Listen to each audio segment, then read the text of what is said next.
Hello everyone, welcome back to the channel, and let's continue our interesting discussion from last week. I have a beautiful evening here, a lot of crows. They are kind of having a huge discussion or something. There's a huge gathering of crows around me, and if they attack me, then at least there will be some evidence, and a bit of sunlight is coming here from the clouds, through the clouds. So let's move on.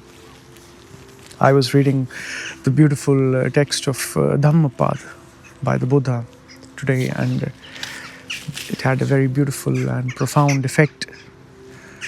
And I would really want to talk about that, but we already have this topic started, and I think it's more logical to keep moving forward in that direction. And in the coming videos, maybe we can pick up this text of Dhammapada, and let's see how we can incorporate it in our discussions.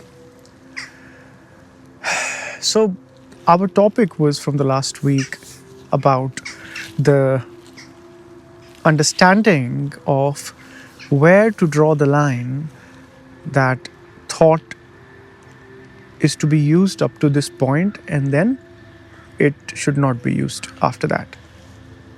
We raised the question, do we even have this line? And we proposed a fact that actually we do not have this kind of line where we say that I would use thought only up to this point, and after that I wouldn't use thought. So in general, a human being is using thought all the time in all situations. So for a human being, thought is like a magical key, and a human being tries to open every lock, a human being tries to face every problem with this one instrument, with this one solution, with this one key of thought. Now, we shed some light on the limit of thought last week, and we said that if you keep living with thought all the time, then you start feeling it as an experience as well. That experience literally then becomes a kind of frustration. Okay? Thought is responsible for all of our psychological states, psychological tendencies, psychological experience, psychological feelings. And so, if we always live with thought, then in a way we feel there's a huge variety, but actually there's always a repetition. Okay? A person can say that I feel a lot of new emotions every day, and once I was passing by a shop, I saw a beautiful chart of different kind of emotions that we can feel, and they had made a lot of classification, and it was quite a long list. But even though with such a long list, can we see that every day, even though I experience emotions in a different order, the emotions are the same. Okay? Someday I feel happiness first, then anxiety, then anxiousness, then fear, then happiness, then jealousy. Maybe in this order during the day, or some other day they change. But the core emotions of the person, of every person, they do remain the same. And the reason they do remain the same is because they are all based on thought. And thought has a limit. Okay? Thought has a limit, and in that limit, thought performs. And that is why the number of emotions, the variety of emotions is quite decent, but still it has a limit. It stops after a point. And if you've lived 20 years, 30 years, 70 years, 80 years with thought, then even this long list of emotion can become quite frustrating. because of the repetition and boredom. And these are just two simple factors, but the biggest factors come later, that the after effects of this repetition and boredom, the after effects of this unsatisfaction creates larger problems in life. So, why we do this? Why we always try to use thought in all situations? Is it because this is our habit? Is it because this is how mankind has lived for thousands of years, and now the human psychology is used to it? Is the human psychology used to the pattern that it should always use thought no matter what? Or is it also because we do not know any other way to face life? We always face life with what we know, with our knowledge. That knowledge gets transformed into thought eventually, which we discussed in the last video as well. So we want to face life with what we know because we think there's a sense of security in it. Okay? In some senses, it is actually protective. Okay? If I face a snake with the knowledge of the snake, that I know what kind of snake it is, what kind of poison it has, and then I can protect myself from that snake. Okay? So in many situations, knowledge is a kind of a protective layer. We are not denying it. Okay? We are not saying that you stand like a potato in front of different situations of life. But in the situation where you have to identify a snake, you use knowledge. There's no problem. But do we use knowledge or thought all the time? Do I need to identify situations in my life all the time? Now, some people might say, yes, I really like to identify the situations and challenges of my life all the time. But even in that, you have to acknowledge the fact that that recognition, using knowledge of the situation, of the problems, is limited. Whatever I judge from what I know is limited by how much I know. If I know the whole universe, then I can judge everything perfectly. But to have complete knowledge of the whole universe is practically not possible. So my knowledge is always going to be limited. And that limit is put by my experience of life, how I learn from life, how much time I have spent playing on a screen, and how much time I have actually spent interacting with life on different things. So even though a person says that, yes, I want to use thought all the time because it gives a sense of security, I can identify everything, you still have this limit of thought. You might not know everything about every situation. You might know everything about some situations, and there you are using thought, it's helping you, it's getting you out of trouble, it's fixing your problems, and that's totally fine. But you have to identify that the situations where you do not have the knowledge, you do not have enough knowledge, you do not have enough capacity of thought to get you out of it, what should you do there?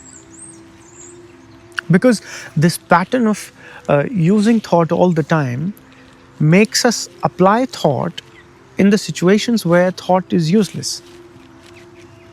Okay? For example, I have to meet someone in the evening regarding an important matter. And I'm thinking, how will my meeting go? So I'm trying to predict what will happen in the future. Okay? Now, to predict what will happen in the future, even from Newtonian equations or even from Einstein's equations, even through the modern physics, requires infinite amount of information. If you have infinite amount of information, you can predict what will happen in the future, because then you know every factor affecting everything. But we do not have that information.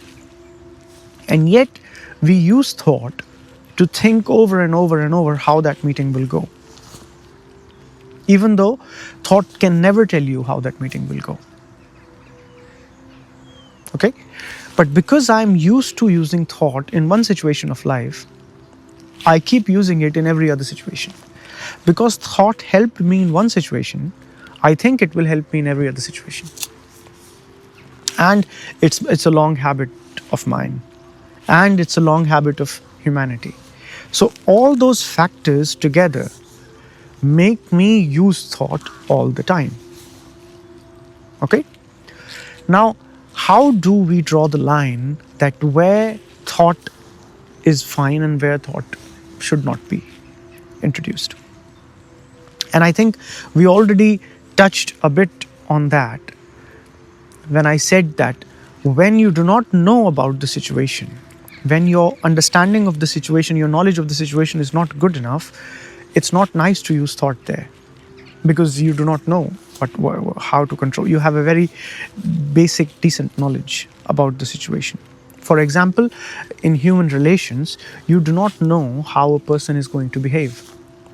You do not know how a person is changing. Today a person is very nice, but in 2 years, 2 hours, 3 days, whatever time, the person can change.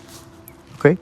But if you meet the person with the same knowledge that you had 3 years ago, 2 years ago, then you are going to get shocked. You're going to get into trouble because this person has changed. We are all changing. Okay? And look, this example already gave us an insight into the understanding that where we have a static problem, where the problem is not moving so much, and I have decent amount of knowledge about the problem, it's fine to use thought. The problem of 2 plus 2 is equal to how much? This problem does not give different answer depending on time.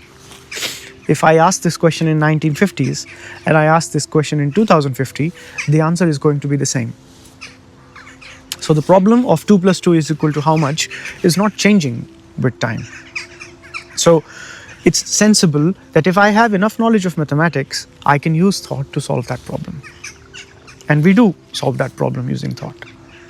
But when my problem is a dynamic problem, when the problem itself is changing with time, okay, which is the perfect example of human relations that I took, that you want to understand how a person is behaving, how a person is functioning, then you cannot use thought in that situation, because the person, the entity you are trying to learn about, you're trying to understand, is changing with time every day.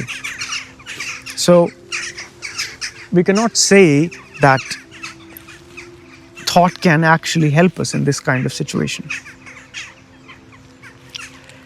Now, observation of this fact helps us to apply the fact in real life. You would say, okay, my friend, it sounds logical, it's a nice talk, but how do I actually put it in my life? How do I actually apply it in my life? How do I actually say, yes, I should not use thought here, and yes, thought is fine here? To that, I would say that observe the fact, what we just discussed. When the problem is not dynamic, somewhat dynamic even, it's fine, and you have decent knowledge about it, it's fine to use thought in that situation. But when the problem is dynamic, or when you don't have enough knowledge about the problem, then don't use thought in that situation. Right?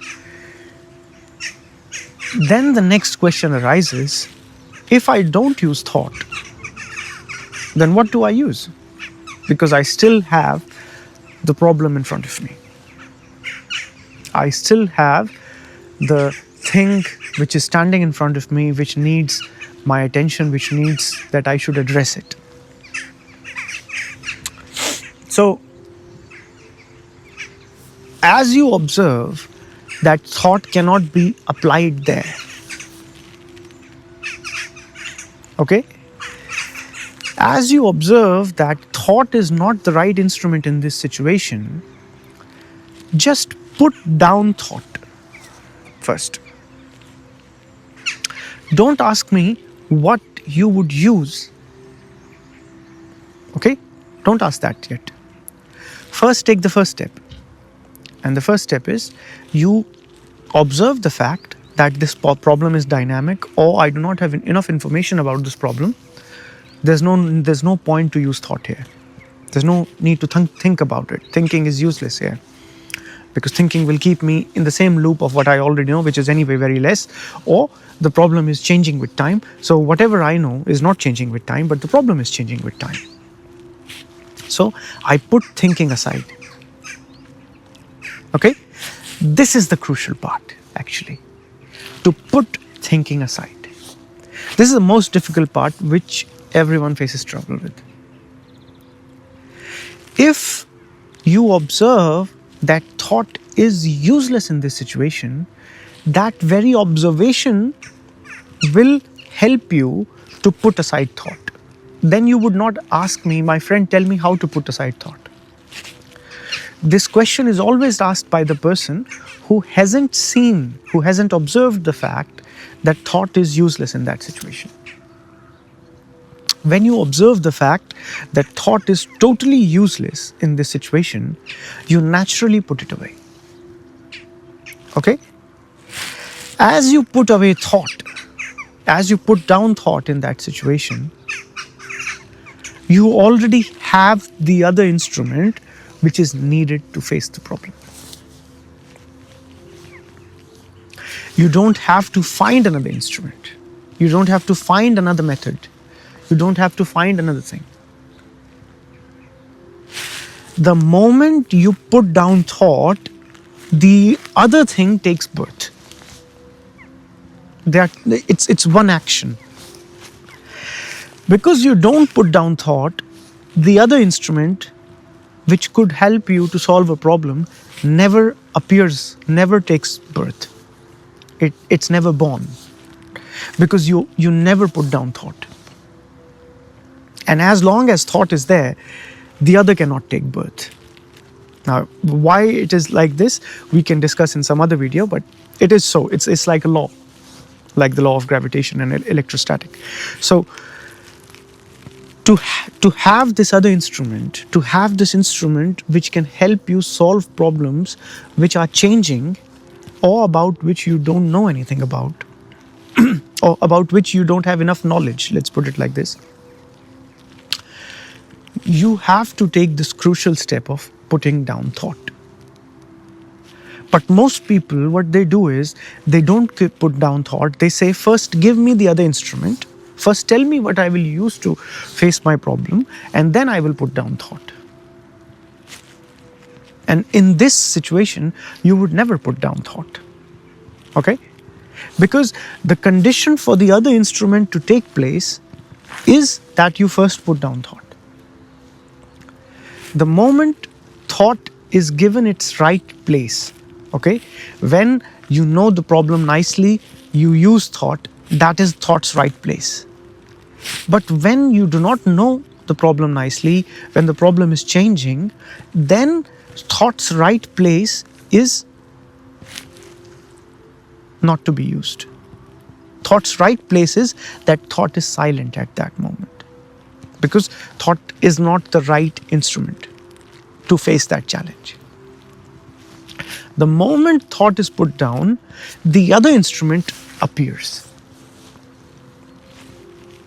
Okay? Now, you would say, what is this other instrument? The word is not important. Okay? You can call it, the other instrument is A, B, C, D, E, F, G, whatever. It's really not relevant. But the whole point is, you would have it. Just have the courage to put down thought. And you don't even need to have the courage when you observe the fact that thought is useless here. That very observation would naturally make you put down thought.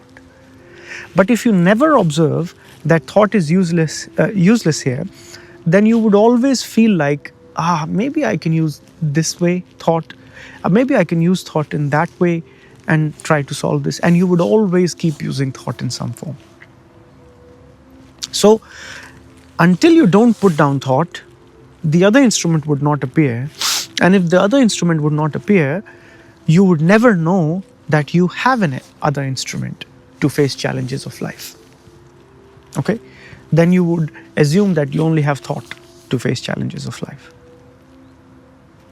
So, observe the fact that there are some instances of life where we put the condition for which you don't have enough knowledge and which are dynamic and moving. And in those instances, thought should not be used. Simple as that. And the reason is because thought is based on what you know. And what you know is limited. You do not know the whole universe, right? So the universe can throw infinite amount of challenges towards you, but you do not know about all those challenges.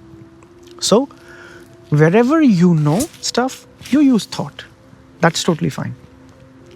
But when something comes to you which is outside your range or about which you know a little bit and is changing, it's dynamic, you put thought aside.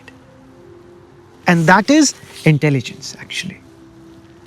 To identify the nature of the challenge, the nature of the problem, the nature of the situation in front of you, and act accordingly.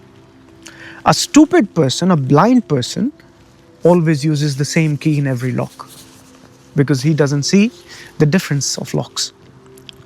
An intelligent person identifies the problem, judges the problem that yes, this is where I can use thought, this is where I cannot use thought.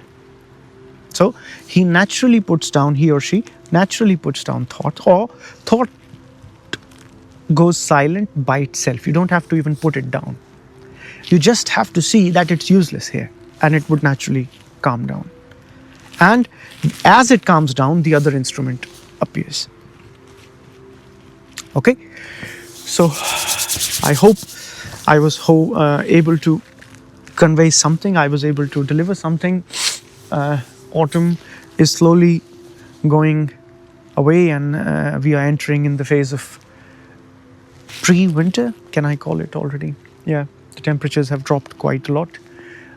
And now soon we will have the colors of winter and the landscape will change and